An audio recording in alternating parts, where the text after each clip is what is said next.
Hello friends, welcome to the HFY Ode, where we bring you new science fiction stories, a new world, a new adventure. And yes, there is no robotic or AI voices here, only real human voices with real human touch. So let's start this journey, and please subscribe my channel if you like the stories and press the bell icon for the latest updates. They gave me a commendation after the Verith campaign, a ribbon. Some words engraved in alloy I've never learned the name of. A ceremony where 17 officials shook my upper left hand and told me I had served with distinction in coordinated multi-species operations. I kept my face still. I said the appropriate things. I went home and I didn't sleep for 9 days. Not because of what I'd done, because of what I'd watched. See, here is the thing no one tells you about fighting alongside humans. The briefings are useless. You can read every tactical assessment, every psychological profile, every xenobiological summary. The Interstellar Coalition has compiled over 40 years of contact. You can memorize their bone density, their cardiovascular output, their psychological classification codes, resilient variable, high cortisol tolerance, unpredictable under sustained duress. None of it prepares you. None of it tells you what it feels like to watch one of them decide they are not finished yet. I'm Veth Karan, formerly Senior Liaison Officer, 7th Coordinated Strike Division. Retired, which in my species means I've filed the paperwork and now I'm legally someone else's problem. I'm writing these accounts because my superior, Commander Dreth told me I had a duty to document, and because my therapist, I have a therapist now, which tells you everything, told me I had a duty to process. I'm doing both at once. She will probably be annoyed. What follows are not stories of human greatness. I want to be clear about that. I am not writing propaganda. I am not writing a tribute. I am writing down the things I cannot stop seeing when I close my eyes. Decide for yourself what that means. The human was singing when I first saw her. Not loudly, not triumphantly. She was half buried under a collapsed comms relay in the 3rd sub-level of Outpost Farron, with approximately 40 kilograms of fractured infrastructure pinning her left leg, and she was singing something low and tuneless under her breath.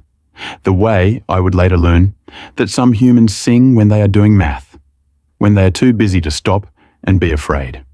I remember standing in the doorway for perhaps 3 full seconds, just watching. My log file shows I typed, unit located, condition unknown, recommend extraction team. Then I stood there for 3 more seconds. Then I walked in. Her name was Sergeant Dava Orim. Coalition infantry, attached to our division as a forward communications specialist because apparently the humans kept doing something clever with relay frequencies that our engineers couldn't replicate. I'd read her file, 31 years old.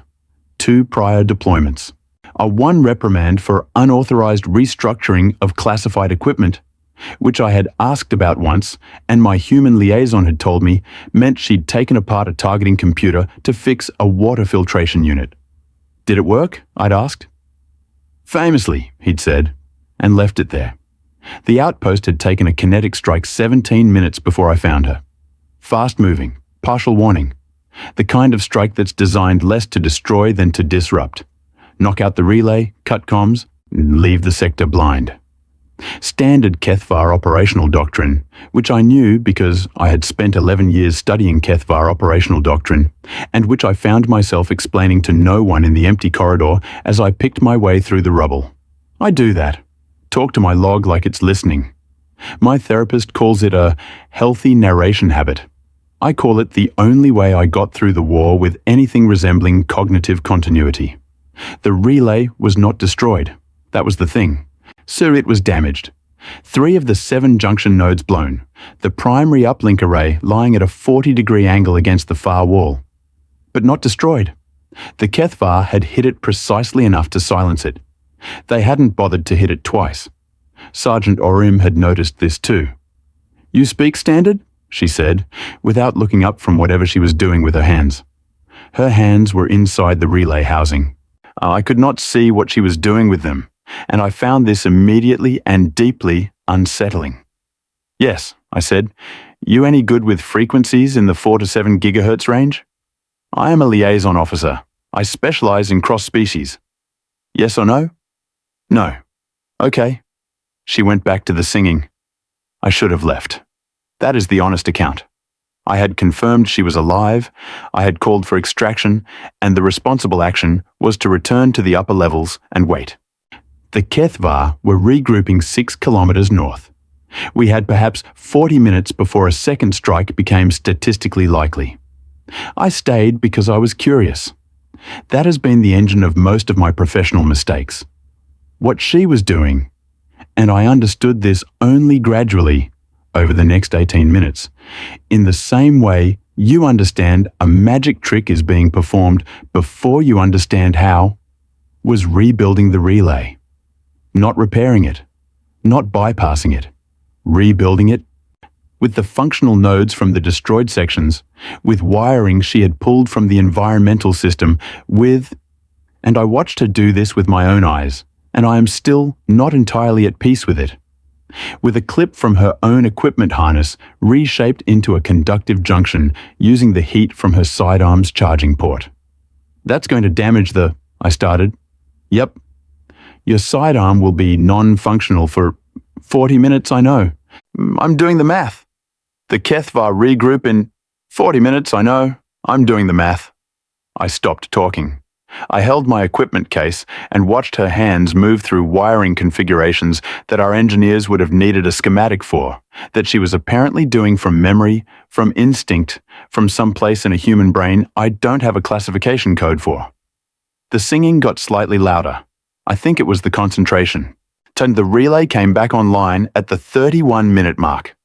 Not full capacity, not close. It was broadcasting on 2 of 7 nodes, at roughly 60% signal integrity on a frequency slightly offset from our primary band, which she'd done deliberately, she explained afterward, so it wouldn't trip the HFY's signal detection without a manual recalibration they wouldn't know to run. I learned this afterward. While she was working, she told me nothing. But the first thing that came through when the signal connected was Commander Dreth Ula's voice, already mid-sentence, clearly having been transmitting into the void for some time. Total blackout in sector, requesting status on Farron Outpost. If anyone is receiving this, the Eastern Advance is moving ahead regardless. Repeat. Advance is moving regardless of... Sergeant Oram clicked in. Farron Outpost online, she said. Relay's a little rough, but she'll hold. What do you need?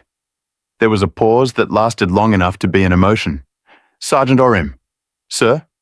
You are supposed to be evacuated. Relay went down. That is not what I... Another pause. Then, lower. Are you mobile?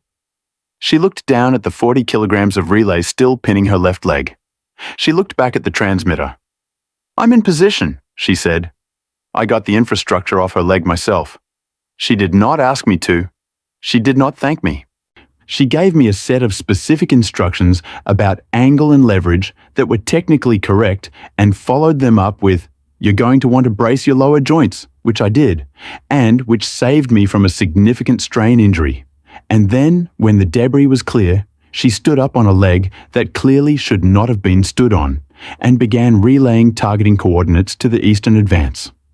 For the next 11 minutes, until extraction arrived, and she stood at a jury-rigged communications relay in a bombed-out sublevel, feeding live data to a coalition advance on a leg she later told the medic was probably fine, it's just the one bone. There are 2 bones in that section of human anatomy. I have checked. In my report, I wrote that Sergeant Orim had demonstrated exceptional technical resourcefulness under combat conditions. I wrote that she had maintained operational composure throughout. I did not write what I actually thought. What I actually thought was, she already knew she wasn't leaving until it was done. Not because she'd calculated it, not because command told her. The leg happened and the relay was there, and the advance was moving. And somewhere in Dava Orim's body, the decision had been made before her brain got the memo. I am a liaison officer. I have worked with 39 species across 4 conflict zones. I have never seen anything decide like that. The extraction team found us 11 minutes later. In one of them, a young private from my own species looked at the relay, at the improvised junctions, the environmental wiring, the ruined sidearm, and said with genuine bewilderment, "How?" Sergeant Orim was already sitting down, letting the medic handle her leg, looking at nothing in particular. 40 minutes, she said. You do what fits. The private looked at me. I had nothing to offer. Some things you witness, you don't explain them. The thing about watching humans execute a deception is that you never know you're watching it until it's already worked. That's by design. I understand that now. I did not understand it at hour 4 of the engagement at Coldmouth Pass, when I was still convinced that Staff Sergeant Harlan Brew was losing his mind. My log from that morning reads 0340 hours, liaison embedded with forward unit TAC 9. Inhuman Staff Sergeant appears to be constructing a campfire. Coldmouth Pass is a narrow glacial corridor, one of 3 viable approach vectors to the Verith installation, which was, at this point in the campaign, the primary objective of the entire division. TAC 9's assigned purpose was to hold the pass against Kethvar advance units and buy the main column time to flank. TAC 9 consisted of 8 humans, 1 Quell communications operative, and me. We were holding a position against roughly 60 Kethvar forward elements. Harlan Brew was making a fire. I typed into my log, "Querying sanity of unit commander." Then I felt slightly embarrassed about that and deleted it. Then I retyped it because it seemed like honest documentation. He was a compact man, the kind of compact that suggests nothing has ever been wasted on him. Not food, not motion, not words. He wore his uniform with one sleeve rolled up for a reason he never explained and spoke at approximately half the volume of every other human I'd encountered, which meant you leaned in, which meant you were paying attention, which I think was also by design. "You're making a fire," I said. "The enemy can see thermal signatures from—" "I know. You want them to see it." He looked at me for the first time. Something in the look said faster than I expected, without him saying anything. Sit down," he said. "It's going to be a while. Here is what I know about Kethvar tactical doctrine regarding forward approach vectors. They prioritize threat elimination over speed. If they identify a held position, they probe it, 3 to 5 scouts in sequence, feeding telemetry before they commit a full advance unit. The probe phase takes approximately 90 minutes. If the held position shows signs of extended habitation, heat sources, noise, in reduced movement suggesting stationary encampment, the Kethvar probe extends to 3 hours. They assume the position is fortified. They wait for resupply patterns to establish tactical timing. Harlan Brew knew this. The fire was a lie that told the truth they wanted to hear. What happened over the next 14 hours? I am going to document as carefully as I can because I was there for all of it and I still don't fully trust my own account. Hour 1 through 3. The fire burned. So 2 of the 8 humans maintained rotation at the fire point, visible, unhurried, occasionally making sounds that carried to the pass entrance. Conversation, occasional laughter. The other 6 were somewhere I could not see. Brew told me this was intentional. "Don't look for them," he said. "Why not?" "Because if you're looking for them, your eyes are doing the thing that makes other people look." I did not fully understand this. I stopped looking. Hour 4. The first Kethvar probe came in. 3 scouts, moving along the western ridgeline. The 2 humans at the fire did not change their behavior at all. One of them was eating something. It smelled terrible. The scouts completed their sweep and withdrew. Brew, from somewhere I could not locate, said, "Clock's running." The deception inside the deception, and this is the part that still bothers me, months later, was that the fire was not the lie. The fire was the distraction from the lie. While the Kethvar were building a tactical picture of a fortified static position at the pass entrance, 4 of the 6 invisible humans had moved. Not retreated, not held. Moved, laterally, through terrain the Kethvar had designated as impassable in their grid assessments, because it technically was impassable to Kethvar physiology, and because Harlan Brew had a topographical map covered in his own handwriting and had apparently spent 3 hours the previous night identifying every place the word impassable applied to something other than humans. I found this out at hour 6 when my comms unit received a quiet transmission from one of the 4. Eastern Lip. We're set. Brew said, I said, how long have you been planning this? He said, pass assessment came through 40 hours ago. 40 hours. He had been planning the deception from the staging area. The fire, the visible soldiers, the rotation, the noise. He'd briefed his unit in the transport hold while I was still reviewing the tactical overview. You didn't put this in your filed plan, I said. No. Command approved a static hold. They approved holding the pass. He looked at me with the same patience a tutor shows a student who's asked the right question slightly too late. The pass is still being held. At hour 11, the Kethvar committed their advance. 60 forward elements, moving in the assault pattern their doctrine calls for against a confirmed static position. Fast push through the primary vector, flanking pressure on the western edge. Reserve elements staged 200 meters back.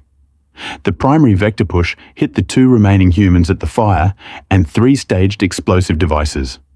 The western flanking element moved into the ridgeline. The 4 humans on the eastern lip had been waiting there for 5 hours. I'm not going to detail the engagement. It was fast, it was loud, and I spent most of it behind a rock formation logging transmissions with shaking hands, because that is what liaison officers do in live engagements, and also because I was not emotionally prepared. What I will document is the aftermath, because the aftermath was, in some ways, more disturbing. Harlan Brew walked the field after. Methodical. He checked each position, each trigger point, each improvised marking his people had laid. He was doing the mental accounting of whether it had run the way he'd designed it. And I could see from his face the slight tightening around the eyes, the one slow exhale, that it had not run exactly as designed.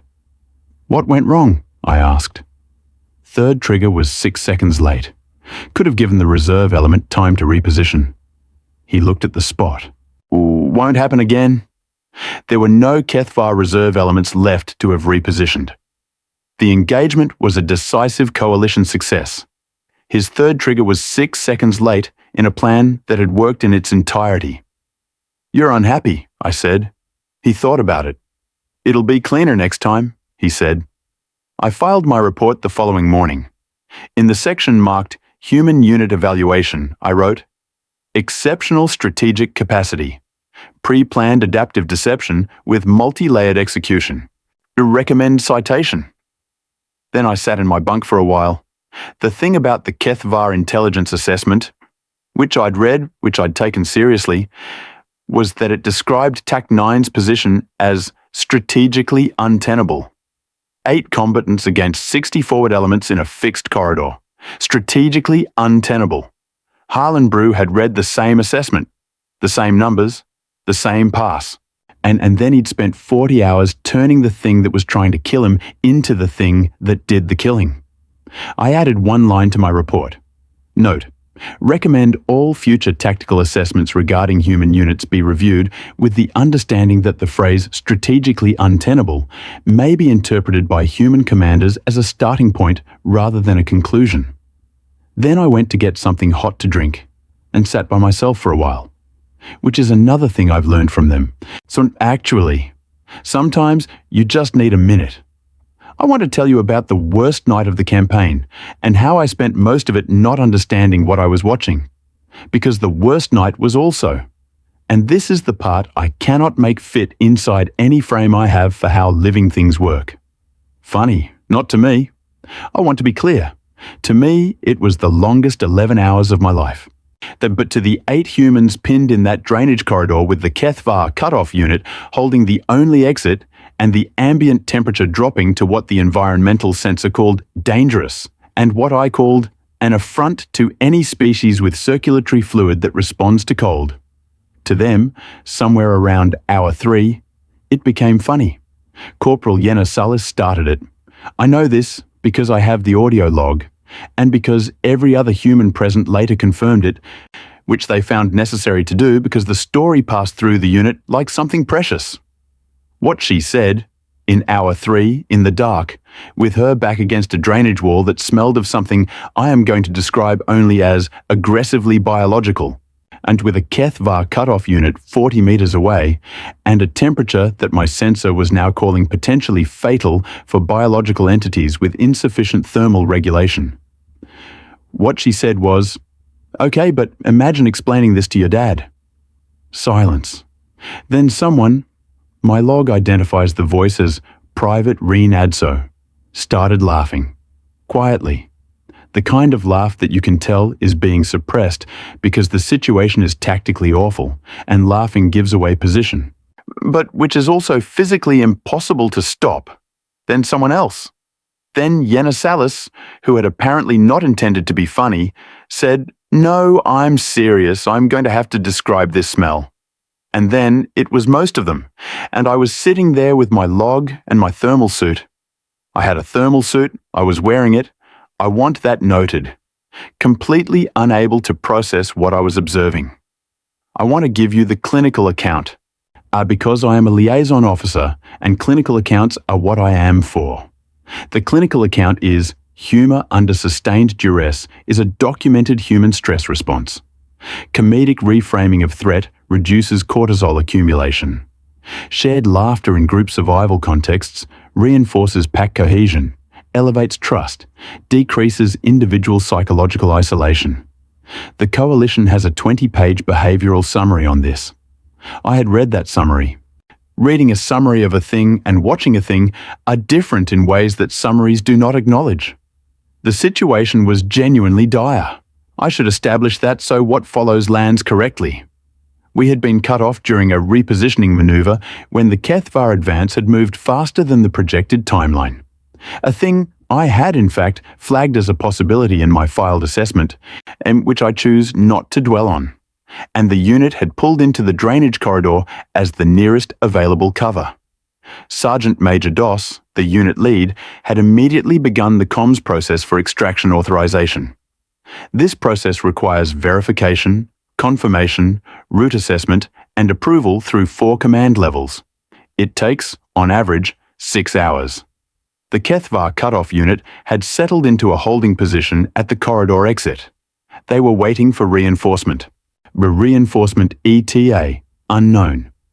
What Sergeant Major Doss said when he finished the comms process and confirmed the 6-hour extraction window was, "Right, so we're here for a while." He said it like a man saying the restaurant is a bit slow tonight. Then he sat down. Then the others sat down. And then, 40 minutes later, Yenasalis invented the worst night of my professional career into a group comedy exercise. Here is what they talked about. I am documenting this because it seems important, and I don't yet know why. They talked about the smell, at length, with creativity. Corporal Salis had a theory about what was generating the smell, which she outlined in 3 parts, and 2 others had competing theories, and Sergeant Major Doss arbitrated with a solemnity so complete that I kept waiting for him to break, and he never did. They talked about what they would eat when this was over. Specifically, not vaguely. Private Reen Adso had a description of a particular dish his grandmother made that lasted 11 minutes and included detailed regional sourcing of the ingredients. And by the end of it, 3 people had lodged official complaints that he was making them hungry. And Adso had apologized with no apparent intention of meaning it. They talked about the worst places they had been before this one. This became competitive. See, someone had apparently once spent 3 days in a collapsed tunnel on a different planet that had a native fauna situation that was described as, "I don't want to talk about it," followed by immediately talking about it for 15 minutes. They talked about home. Small things.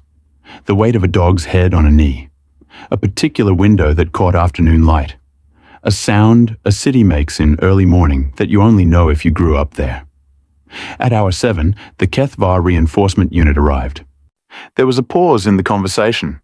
Sergeant Major Doss said quietly, "Gear check." And they just stopped. All of it. The warmth of the thing they'd built in that cold corridor, the laughter, the grandmother's recipe, the argument about the smell. It went somewhere, the way you fold something you're not done with but need to put away, and they became the unit their files described. Quiet, focused, and tracking the sounds of the reinforcement unit with a precision that was its own kind of language. I had my log. I typed, "Unit psychological condition, stable." Then I looked at that. Then I deleted it and typed, "Unit psychological condition. I don't have a classification for this." The extraction came at hour 9, 40 minutes ahead of the revised window because the root team had found a workaround. And the HFY reinforcement unit held their position until the extraction window had closed on their projection. They expected us to be where we were until hour 11, and we weren't there. We were already gone. On the transport, I sat next to Corporal Salis. She was staring out the viewport with the particular expression that I have come to understand is not vacancy, but processing. Humans often look empty when they are fullest. I had a question I didn't know how to ask, and I tried 3 versions of it in my head before I settled on, "How do you do that?" She looked over. "Do what?" "In there. How do you make it into that?" She seemed to consider whether I was asking something real or something that needed a real answer. She decided it needed one. "Because it's real," she said. "The grandmother thing, the window thing, that's all real. None of that stopped being real because we were in there." She looked back out the viewport. "You don't survive it by pretending it's fine. You survive it by remembering what's worth getting out for." I wrote it into my log verbatim. I wasn't sure what else to do with it. Here is the thing I have been trying to say for 3 reports now, that I don't know how to say cleanly. I studied humans for 11 years before I met one. I have read every coalition assessment. I have the behavioral summaries. I know the biology, the history, the documented psychological profiles. And nothing, not one document, prepared me for the experience of watching them refuse. Not refuse orders, not refuse defeat, just refuse. The way a thing that has roots refuses wind. The way they will take the worst night the universe has handed them and find inside it something that makes the person next to them feel less alone. The coalition calls this cohesion under duress. It's in the summary. In the summary, it sounds manageable. 11 hours in a cold drainage corridor. It doesn't sound like anything. It feels like something you can't name. Something that sits in your chest afterward like a stone you chose to keep. I have filed my retirement paperwork. I have started seeing a therapist. I am writing these accounts at her suggestion, and also because I cannot stop seeing Yenna Salis's face in that dark corridor. Not afraid, not brave, just present, building something warm in the cold out of nothing but words. I don't have a conclusion for you. I don't think there is one. I think you just have to go be near them for a while and let it change the shape of what you thought possible. That's what it did to me. I'm still not sure how to put it back.